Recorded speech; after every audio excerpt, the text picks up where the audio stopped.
I see that you're finally awake. Don't try to run. I can assure you that the doors to this cabin are all locked. And even if you did succeed in escaping, those brigands that were hunting you will surely catch you before dawn. Calm yourself. I'm not one of those slavers. I do not have the stomach to sell people like cattle. How can you trust me? You must trust me. There's no other option. Never mind all that. You must be thirsty. I'll fetch you a glass to drink. Wait a moment. Here. How did I find you? I found you by coincidence. I was out hunting, and I found you unconscious under an oak tree. Why would anyone in their right mind hunt in this forest? There are plenty of wild boars and other animals worth hunting. For food, of course. How do I know you were hunted by slavers? I heard a suspicious-looking party nearby, searching for you. Alongside that slave mark on your chest, I assume slavers. You thought I was a slaver. Is it because of my stature? I'm not exactly a harmless man, though my blade rarely falls onto another man. Mainly beasts. This is a peculiar place to have a cabin. I do not disagree, but it has its merits. The peace here is second only to the archives of the Chancellery. Don't I know the stories of this forest? Of course I do. I would be a fool if not. The beasts and monsters that roam these woods at night, tall as mountains and bearing teeth as sharp as freshly stoned blade. Fortunately, I've not met such beasts yet. No, the only monsters I've seen are the brigands and slavers that hide here, amongst the dirt and gravel, scheming and planning. Vermin they are. Enough of this. You are in tattered clothes, with sweat-soaked skin. You should have a bath. I will leave a fresh set of clothes outside. You may borrow mine for the time being. There's a town not too far from here, down to the south. I will escort you there at earliest convenience. There will be food ready after your bath. Meet me at this dining table. You have no appetite. I would urge you to reconsider. Last I recall, slaves are not often entitled to a meal. You cannot hide your hunger. Save your excuses. It's best not to sleep with an empty stomach. Now go, take the bath. It'll be the second door on your left. It has a mark on it. I'm sure you'll find it. Ah, finally. Sit down. You may start eating. You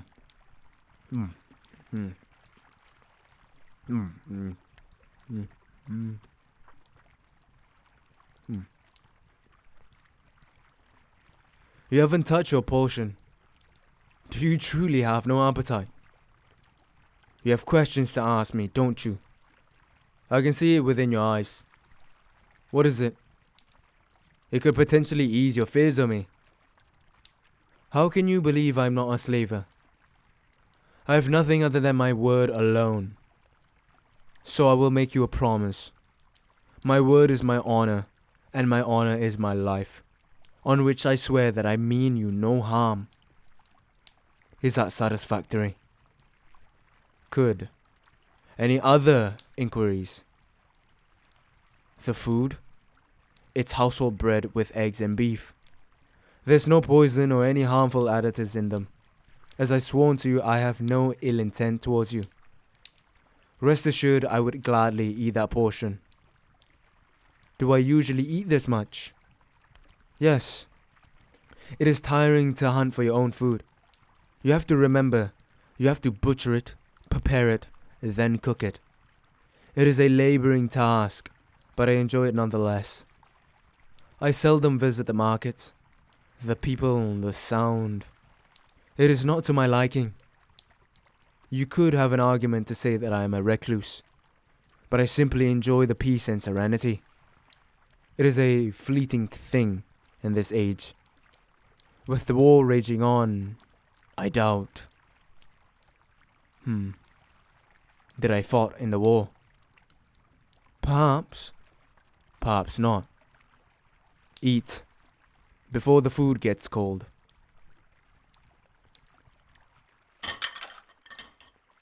Leave it in the sink. I'll show you to your room. How long have I stayed here? Almost a year or two. I found this cabin in a sorry state. I fixed it as best as I could. It has served me well so far. Now this is your room. It is a spare room. I use it as a personal library, but for the time being, it is your chambers. Now go on, don't be shy. It is late, and especially for you, it's been quite the day, hasn't it? You've earned your freedom, and this moment of peace. Accept it in full. Rarely does an opportunity like this arise. Now, I will take my leave. Good night. You would like my company? May I ask why? I can assure you that this cabin is safe from all sorts of danger. You are safe here. Fine. I will accompany you. Get into bed while I grab a chair. What now? You want me to read you to sleep? Is that really necessary? Fine. On one condition. Promise me that you will fall asleep afterwards. Could. I suppose poetry should suffice. I will stand to believe that strategies of wars are not your interest. This book, it's titled Other Men's Flowers. I'll read this hymn, the Song of Honor. It is one of my favorites.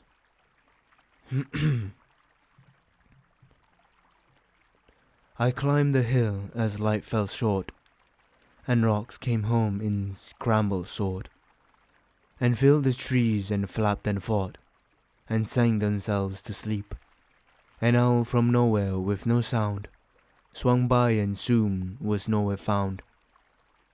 I heard him calling halfway round, hallooing loud and deep. A pair of stars, faint pines of light.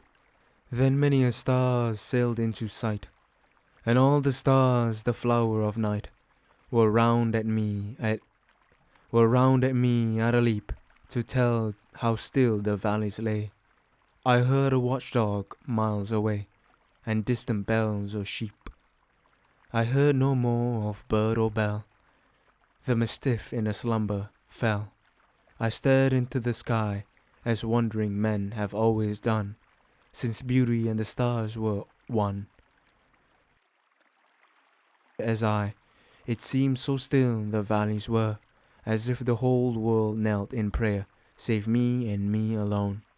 So pure and wide the silence was, I feared to bend a blade of grass, and there I stood, like a stone.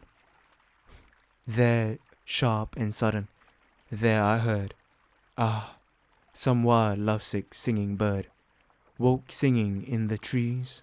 The nightingale and babel wren were in the English greenwood then, and you heard one of these, the babbling wren and the nightingale, sang in the Abyssinian vale, the seasons of the year, yet true enough.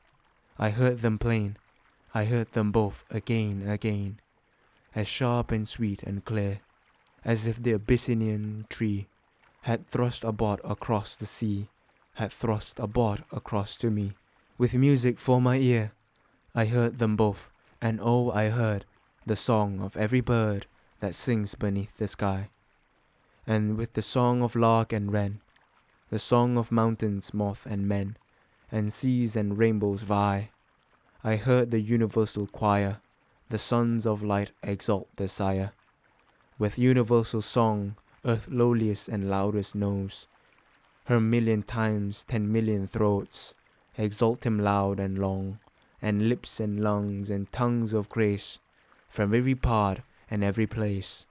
Within the shining of his face, the universal throng, I heard the hymn of being sound, from every well of honor found, in human sense and soul, the song of poets when they write, the testament of beauty's sprite, upon a flying scroll, the song of painters when they take a burning brush for beauty's sake, and limn her features whole, the song of men divinely wise, who look and see in starry skies, not stars so much as robin's eyes, and when they see pale away her flocks of shiny Pleiades, among the plums and apple trees, sing in the summer day, the song of all brought high and low, to some blessed vision true, the song of beggars when they throw the crust of pity all men woe, to hungry sparrows in the snow, all beggars hungry too, the song of kings and kingdoms when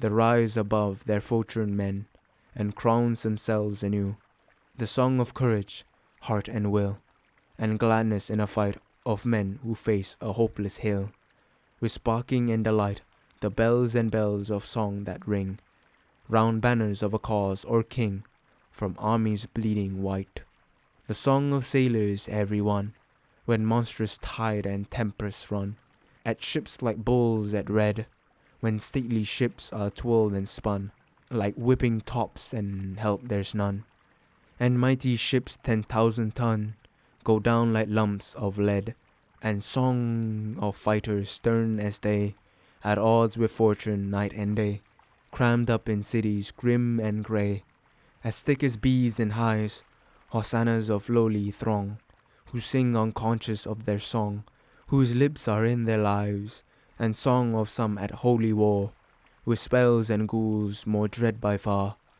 than deadly seas and cities are, or hordes of quarrelling kings, the songs of fighters great and small, the song of pretty fighters all, and heroic things, the song of lovers who knows how, twitched up from place and time, upon a sigh, a blush, a vow, a curve or hue of cheek or brow, boom up and off from here and now, into the void sublime, and carrying loves and passions still, in every key from soft to shrill, and numbers never done, dock loyalties to faith and friend,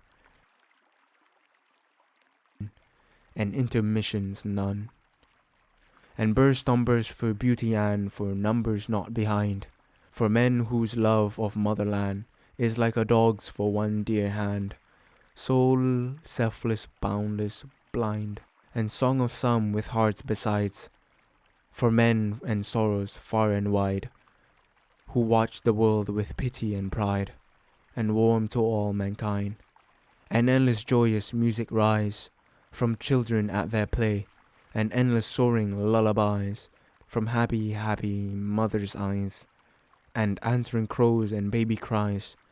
How many who shall say, and many a song as wondrous well, with pangs and sweet intolerable, from lonely hearts too grey to tell, God knows how utter grey, and songs from many a house of care, when pain has forced a footing there, and there's a darkness on the stair, will not be turned away, the song whose singers come, with all kings' tales of pity from the great compassion's lips, that makes the bells of heaven peal, round pillows frosty with the feel of death's cold fingertips, the song of men all sorts and kind, as many tempers, moods and minds, as leaves are on a tree, as many faiths, castes and creeds, as many human bloods and breeds, as in the world may be, the song of each and all who gaze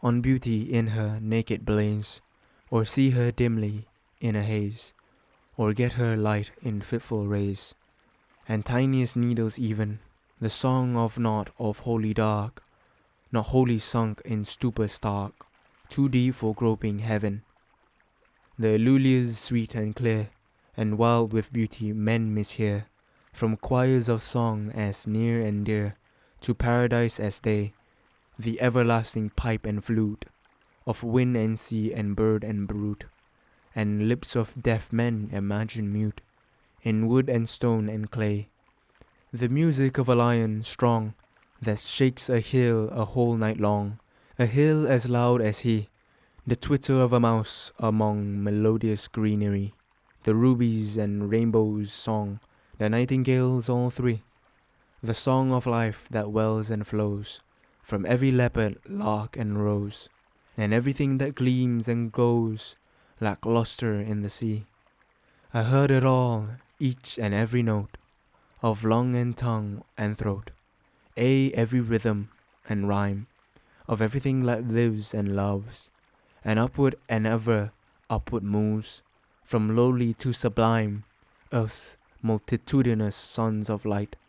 I heard them lift their lyric might, with each and every chanting sprite, that lit the skies that wondrous night, as far as I can see could climb. I heard it all, I heard the whole, harmonious hymns of being roll, up through the chapel of my soul, and at the altar die, and in the quiet, and in the awful quiet then, I heard, myself I heard, amen, amen, amen I heard me cry, I heard it all, and then although I caught myself, I caught my flying sense, oh, a dizzy man I was, I stood and stared, the sky was lit, the sky were stars all over it, I stood, I knew not why, without a wish, without a will, I stood upon that silent hill, and stared into the sky until my eyes were blind with stars and still I stared into the sky. Fast asleep. You honor your word. Good night.